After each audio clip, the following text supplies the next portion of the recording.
Well, at the moment, Helen, the priority is finding a sixth person who remains unaccounted for, but the search has had to be suspended because the area is deemed just too unsafe. The blast completely destroyed one house over there and has blown the one next to it in half. Now, it was a gas explosion that happened at around 5:15 yesterday, but in the early hours of this morning, one man's body was recovered from that wreckage, and initially 4 other people were taken to hospital. 3 of them have been discharged, but it's not just those 2 houses that were involved. Many of the neighbours reported the explosion took out their windows and made quite a frightening noise. Many of them told us that it sounded like a gun being fired. Now, where I'm stood at the moment is actually on the land of a neighbour called Simon Hunter, and he joins me now. Simon, just tell me what it sounded like to you.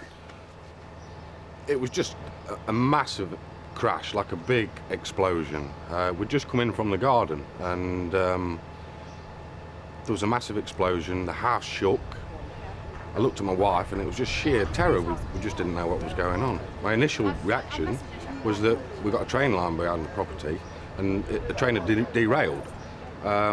But I walked around the drive, and as I came around the drive, I saw the house, just plumes and plumes of smoke everywhere, and then people just started staggering around. I saw a lady with soot all over her face, dragging a couple of small children. It was just carnage. It was unbelievable. Must have been absolutely terrifying, Simon, and I hope that the community can move on from this a bit. Obviously, you know, have you heard any other stories of what other people saw? I was stood out here for a while, and there was a neighbour. She said that she was doing the pots in the garden. She heard the explosion, looked down the garden, and a window had flown 100 yards down the garden. Absolutely incredible. Absolutely terrifying. It was terrifying. Thank you very much, Simon. Okay. Thank you very much for speaking to us. Now, we don't know what caused that gas explosion at the moment. Obviously, an investigation will begin, but the priority, like I said, at the moment is accounting for that 6th person.